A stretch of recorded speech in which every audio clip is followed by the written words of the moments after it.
मेहमानों को खिलाना पुण्य का काम होता है। इससे भगवान खुश होते हैं। तुम क्यों उसके बीच में आकर पाप की भागीदारी बन रही हो? दोबारा मेरे सामने ऐसी बात मत करना, समझी? इसी तरह राधा बहुत बार श्याम को समझाने की कोशिश करती है, पर वो हर बार एक ही बात बोलकर उसे चुप करा देता है। इन्हें समझाना तो बेकार है। मुझे ही कोई ऐसी तरकीब सोचनी होगी जिससे मेहमान अपने आप ही यहां आना बंद कर दे। राधा तरकीब सोचने में लग जाती है और इसी तरह कुछ दिन बीत जाते हैं। एक सुबह श्याम बिना कुछ बताए जल्दी घर से निकल जाता है और राधा अपने काम में लग जाती है।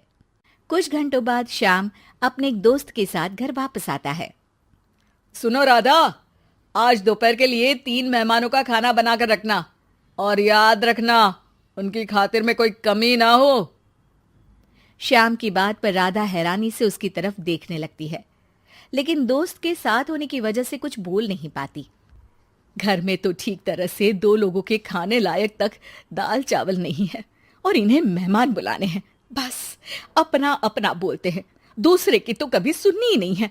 क्या करूं मैं? राधा क्या करूं क्या नहीं की उलझन में फंसी ही होती है कि उसके दिमाग में एक तरकीब आती है, जिस पर वो श्याम और उसके दोस्त के घर से बाहर जाते ही रसोई में से सिलबट्टा निकाल कर लाती है। अब मुझे मेरे ये साथी ही इस मुश्किल से बाहर निकालेंगे। राधा सिलबट्टे पर रोली, चावल और हल्दी डालकर उसे मेहमानों के बैठने की जगह पर ले जाकर रख देती है। कुछ ही देर में वो तीनों मेहमान भी घर पहुंच जाते हैं। आइए जी, पधारिए, हमें आपका ही इंतजार था। जी शुक्रिया। श्याम भाई कहाँ हैं? वो ना बस आते ही होंगे, तब तक आप बैठिए ना। जैसे ही वो तीनों अपनी जगह पर बैठते हैं तो सामने पूजा किए सिलबट्टे को रखा देख असमंजस में पड़ जाते हैं। और बहन, ये सिलबट्टे की पूजा कर इसे यहाँ क्यों रखा है? क्या ये आपके यहाँ का कोई रिवाज है? अरे नहीं नहीं, वो तो मेरे पति की मन्नत है, इसलिए पूजा की है। हैं? सिलबट्टे पर कैसी मन्नत? मेरे पति ने मन्नत ली है कि वो अपने मेहमानों को खाना परोसने से पहले इस सिलबट्टे से 3 बार उनके सिर पर मारेंगे।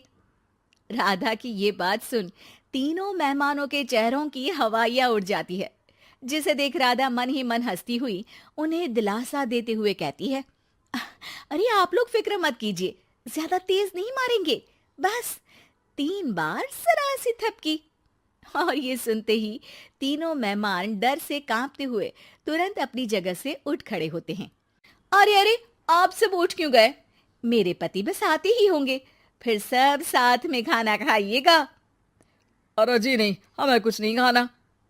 ये कहकर तीनों मेहमान बिना एक पल की और देरी किए घर से बाहर भाग जाते हैं, जिन्हें जाते हुए घर के अंदर आता श्याम देख लेता है। अरे वाह राधा, उन तीनों मेहमानों ने तो बड़ी जल्दी खाना खा लिया। नहीं ना, बिना खाए ही चले गए। अरे वो क्यों? क्योंकि वो खाने से पहले मुझसे ये सिलबट्टा मांग रहे थे, तो मैंने बोल दिया कि मेरी माँ ने दिया है, मैं नहीं दे सकती। बस फिर वैसे ही चले गए। राधा की बात सुन श्याम गुस्से से लाल होकर उस पर चिल्लाने लगता है। तुम पागल हो क्या? मेहमान को नाराज कर दिया। मेहमान जो मांगे उन्हें वो देना हमारा फर्ज है। इतनी सी बात तुम्हें कब समझ में आएगी?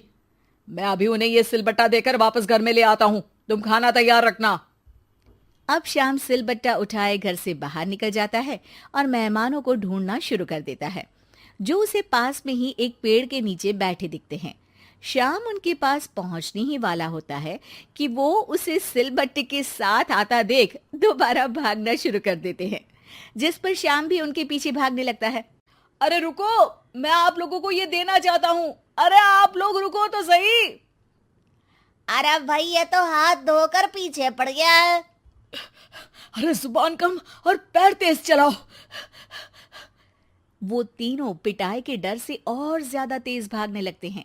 इसी तरह तीनों मेहमान आगे आगे और श्याम सिलबट्टे के साथ उनके पीछे पीछे पूरे गांव में घूमते हैं, जिससे धीरे धीरे गांव में ये खबर फैल जाती है कि श्याम दयालु और उदार इंसान तो है, लेकिन अब से वो किसी की भी मेहमान नवाजी से पहले सिलबट्टे से 3 बार उसके सिर पर मारेगा। जिसके प्रभाव से अब लोग उसके घर खाने पर आना बंद कर देते हैं। मैं तो उन्हें सिलबट्टा देने जा रहा था और लोगों को लगा कि मैं मार रहा हूं। कितना बड़ा बेवकूफ हूं। अब मेरी ही वजह से कोई यहां खाने पर आने के लिए तैयार नहीं है। इस तरह राधा अपनी होशियारी और सिलबट्टे की मदद से शाम के मेहमानों वाली आदत से छुटकारा भी पा लेती है और घर की शांति भी भंग नहीं होती। जरूरी नहीं कि हर जंग हथियार से ही लड़ी जाए। कुछ के लिए सिर्फ दिमागी चाल ही काफी होती है, और अगर शांति के साथ अच्छे से दिमाग लगाकर सोचा जाए तो मुश्किल से मुश्किल समस्या का समाधान मिल ही जाता है।